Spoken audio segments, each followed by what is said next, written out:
Hello మాలిక, good morning అని నవ్వుతూ పలకరించాడు Dhanush. Good morning sir అంటూ తన హావభావాలను మార్చింది మాలిక. కానీ అప్పటికే ఆమె ఫేస్ని రీడ్ చేసిన ధనుష్, అంతా ఓకే కదా, ఎనీ ప్రాబ్లం అని అడుగుతాడు కొంచెం చనువుగా. నో ప్రాబ్లం సార్ అని నవ్వుతూ చెప్పి, మీరు ప్రతిరోజు ఇక్కడే కనిపిస్తారు, అంత పొద్దున ఇక్కడికి ఎలా వస్తారు అని అమాయకంగా మాలిక అడగగానే ధనుష్ నవ్వడం స్టార్ట్ చేస్తాడు. అతను ఎందుకు నవ్వుతున్నాడో ఆమెకు అర్థం కాక బిత్తరపోయి అటు ఇటు చూస్తూ ఉంటుంది. ఏమైంది సార్, ఎందుకు అలా నవ్వుతున్నారు అని కొంచెం అనుమానంగా అడుగుతుంది మాలిక.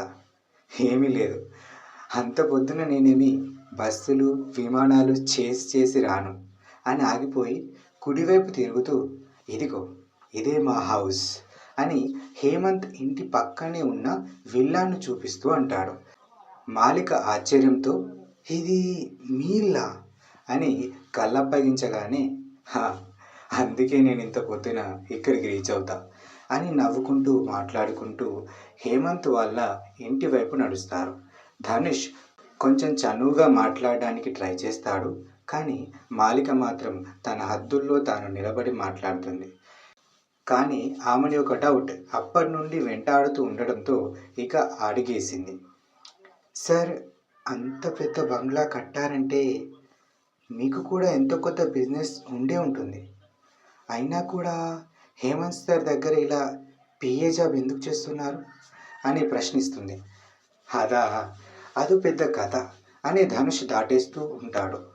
ఏ, మేము తెలుసుకోకూడదా అని కొంచెం చనువుగా అంటుంది మాలిక.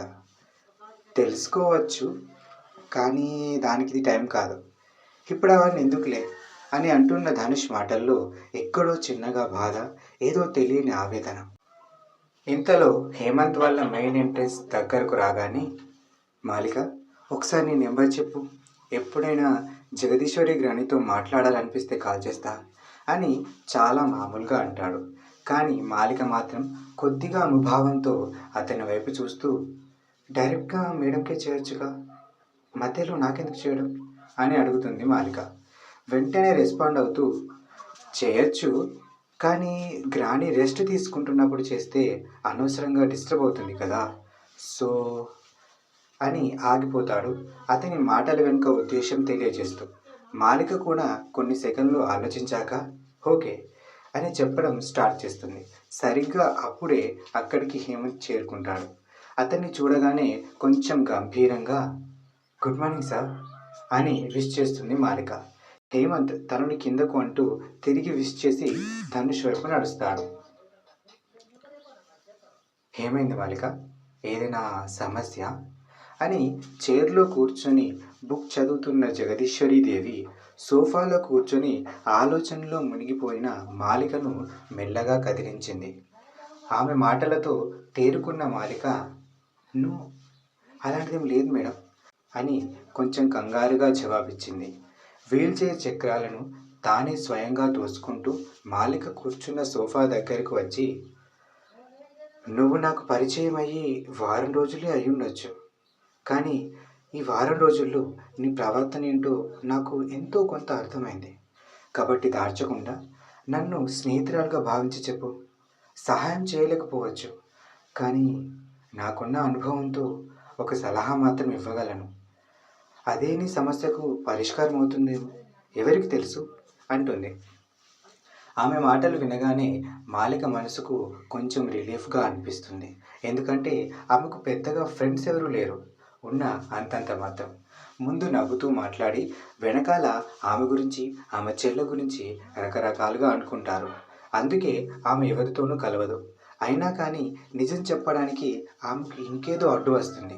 అందుకే తన మనసులోని బాధను ఆమె ముందు బయటపెట్టలేకపోతుంది. ఇది ఇంతలో జగదీశ్వరీదేవి, బాధ అనేది మనసులో ఉంటే రెట్టింపు అవుతుంది తప్ప తగ్గిపోదు, బయటకు చెప్తేనే తగ్గుతుంది, ఏదైనా సమస్యకు కూడా ఒక పరిష్కారం దొరుకుతుంది అని చాలా ఆప్యాయంగా అంటుంది. ఈసారి ఆమె మాటల్లో తన కోసం తప్పించే ఒక మనిషి కనిపించింది మాలికకు. ఇక తన మనసులోని బాధను చెప్పకుండా ఆగలేకపోయింది. మొత్తం విన్న జగదీశ్వరీదేవి, నువ్వు చెప్పిన దాన్ని బట్టి చూస్తే ఆమె ఎవరినో ఇష్టపడింది, కానీ అతను ఆమెకు దక్కలేదు అంటుంది జగదీశ్వరీదేవి.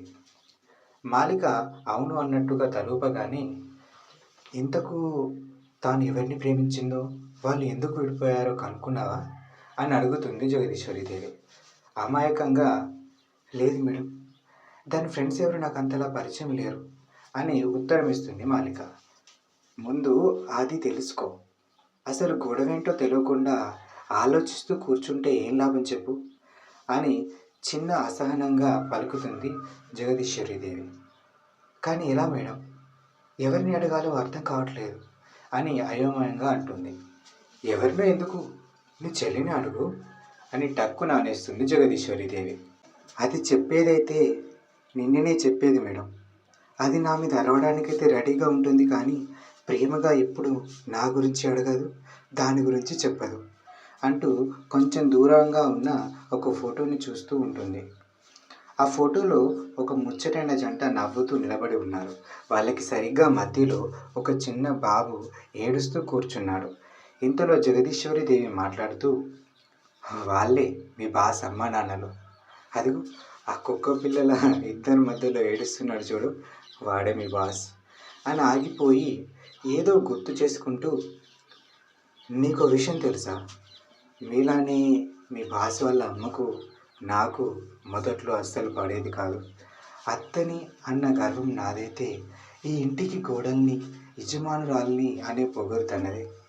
మాట మొదలైందంటే చాలు ఇద్దరం గొడవ దాకా వెళ్ళే వరకు ఆగేవాళ్ళం కాదు.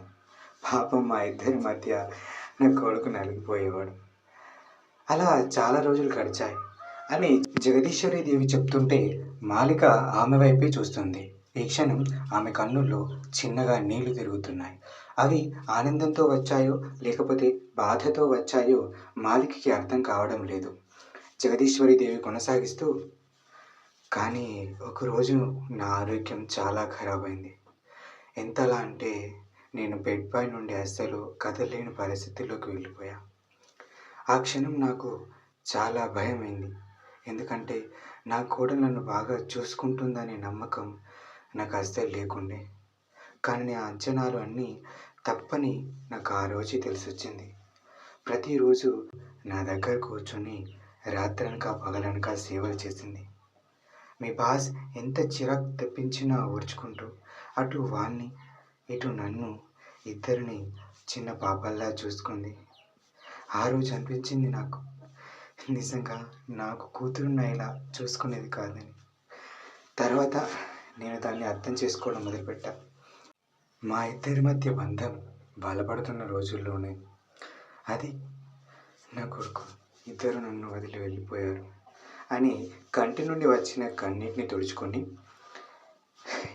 ఇంత చూసా కాబట్టే చెప్తున్నా, మనుషులు మనకు దగ్గరగా ఉన్నప్పుడే వాళ్ళతో ప్రేమగా ఉండాలి. దూరం అయ్యాక ఎంత ప్రేమించినా వాళ్ళకు కనబడదు, ఎంత అభిమానించినా వాళ్ళకు వినబడదు అని అంటుంది జగదీశ్వరీదేవి ఎమోషనల్గా. మాలికకు కూడా తన కన్నుల్లోని నీటిని తుడుచుకొని నార్మల్ అవుతూ, కానీ మేడం, నేను ఎప్పుడూ దాంతో ప్రేమగానే మాట్లాడతా, కానీ అదే నన్ను కావాలని దూరం పెడుతుంది అని పరిస్థితిని వివరించే ప్రయత్నం చేస్తుంది.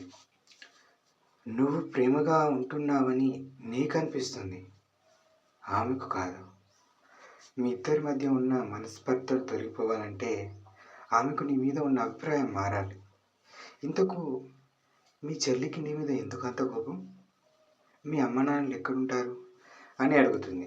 ఆ ప్రశ్న వినగానే మాలిక గొంతు మూగపోయింది. సైలెంట్గా వెళ్ళి మళ్ళీ తన కుర్చీలో కూర్చుంది. జగదీశ్వరీదేవి ఆమె వైపు చూస్తూ, అంటే తప్పు నువ్వే చేశావన్నమాట అని అంటుంది. మాలిక చిన్నగా తలెత్తి ఆమె వైపు చూస్తూ, తప్పు ఎవరు చేశారో మీరే చెప్పండి. ఇన్ని రోజులు దానికి ఈ నిజం ఎందుకు చెప్పలేదో నాకు తెలియదు, కానీ ఒక్క విషయం మాత్రం తెలుసు. అదే, దానికి ఈ విషయం తెలిస్తే అనవసరమైన భయం, బాధతో దాని కెరీర్ పాడు చేసుకుంటుందని. నిజానికి చెబుదామనుకున్న ప్రతిసారి ఇదే నన్ను ఆపింది. 20 సంవత్సరాలుగా నాలో దాచుకున్న నిజం అది. ఒక తండ్రి చేతగానితనానికి నిదర్శనం నేను చేసిన తప్పు అని చెప్పడం స్టార్ట్ చేస్తుంది మాలిక.